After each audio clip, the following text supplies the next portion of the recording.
Salutations, everybody. This is John Kaya Law coming to you today with episode 24 of the Dark Matter Myth podcast. This one here is called The Arrival. Thanks for tuning in.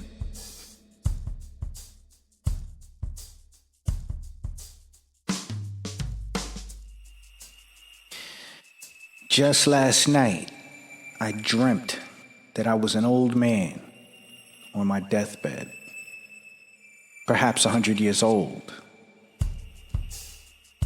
And for my last dying wish, I wished for one particular thing. And that wish was to come back to this one particular day of today and relive my life forward from here on. To live my life with the purpose of never taking any moment for granted, maximizing my interactions with the people around me, and not only increasing the value of myself, but increasing the value, the esteem and awareness of everyone who surrounds me. I begged of this moment to return to, so by living my life forward from this instant on, I would have a second chance at achieving all of the things that I've always said I wanted to do, but never took the initiative to complete. So with my last and final dying breath, after pleading and begging that this wish do come true, I was fortunate enough to wake up today reinvigorated with a further gratefulness for life. Now, this fact is a bit offsetting because just a moment ago, I was just a little boy. And in my own sense of wonder and questioning of who I would become in the future, every night I would look upon the sky and I would make a wish upon the biggest and brightest star that I saw. And I would wish to immediately grow up and become an adult. And upon my next blink, I would arrive as myself, many years older, reporting to you in this instance. You know, there is somewhere that we all want to be. There is a space where as individuals we would all like to exist in. But in order to get to such a place, we're all going to have to apply certain principles. And these principles consist of focus, dedication, sacrifice, and a willingness to persist when times get hard. There is one place I do believe we should all arrive at. Anyone listening to this right now? And I believe that place is a place of gratitude. I say that because if you're listening to this, you're obviously not in a place of turmoil. Your living conditions are stable and you have access to food, water, and shelter. And as of today, there is a crisis of people who are in transition, who are in a state of arrival at unfamiliar places that don't have the luxury that you or I have.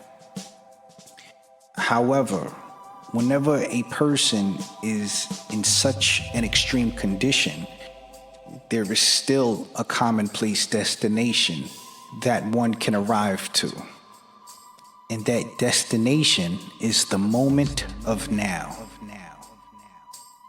You know, taking a deep breath and retracting from the totality of one's experience and arriving at the moment of now is one of the most powerful things any person anywhere can ever do. In this moment, one can observe the miracle of their own existence, the miracle of their own individuality, and the miracle of their one-of-a-kind interpretation. By arriving at the moment of now, we can all shed our past traumas. We can leave behind whatever's been bothering us and we can release ourselves from the anxiety that the future may hold. This moment of now is the only moment that can never be weaponized against you. It isn't subject to the whims of society, and it also isn't fleeting. This moment of now isn't 5 minutes ago, or yesterday, or tomorrow. This moment of now is everywhere. It is at the point of your own choosing, and it is as short or as long as you need it to be. And this moment of now doesn't have to be a one-time thing. In fact, it is accumulating. Its power and significance grow exponentially the more you choose to observe and arrive at this moment of now. So, in what is perhaps your first observance of the moment of now in a long time, I would like to thank you for allowing me be your guest as we both arrived at this moment together. As we continue on, there were a couple of things I wanted to take note of, and one of these things were the hearing that happened in the Mexican Senate House where supposed extraterrestrials were unveiled to the public. I think that's cool. I think it's a big deal to have a government of a major country come out and say there are non-human intelligences out there. I think that's cool, but non-human intelligence is nothing new, for anybody who's ever had a dog, non-human intelligence right there, boom. But all in all, things are unraveling and humanity is now arriving at a new place. And that is a place of vulnerability.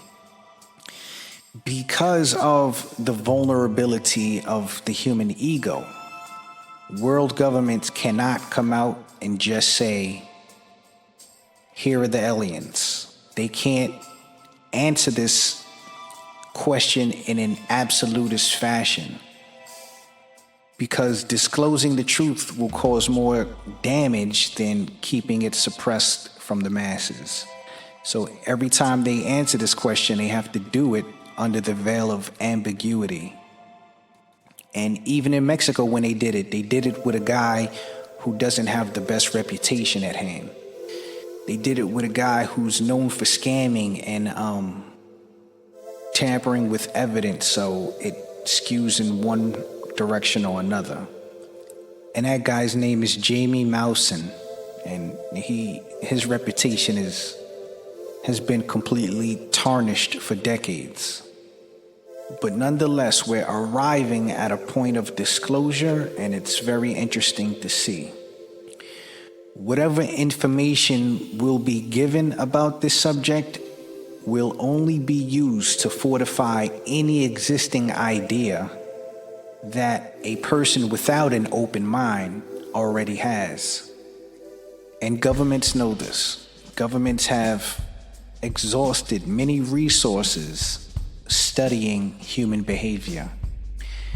When you look at all the money the Department of Defense spends, and you look at the curriculum of all of these war colleges, they're just not studying war.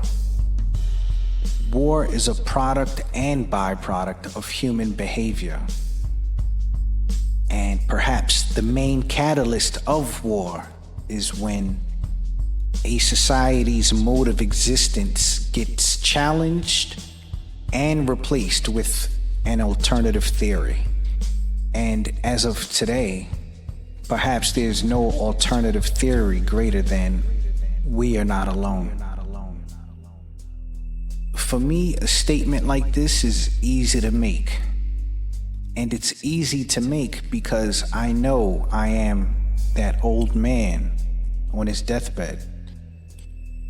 While at the same time, I am that little boy wishing upon a star to to one day grow up and become what I am today. I am an accumulation of all the choices I've made and all of the decisions I have yet to make. I am the product of a multitude of people that I have met and several people that I have lost. But at the same time, I am also a placeholder for people I have yet to meet and people I have yet to lose. I am a being that consists of several dimensions, existing in the moment of now, appreciative of the moments that once were, and consciously pulling from the moments that have yet to be in order to find my arrival at a specific destination in the future. And you are too. So this is a good place to wrap it up. Once again, this is John Kyle coming to you today with episode 24 of the Dark Matter Myth Podcast, The Arrival. Thanks for tuning in.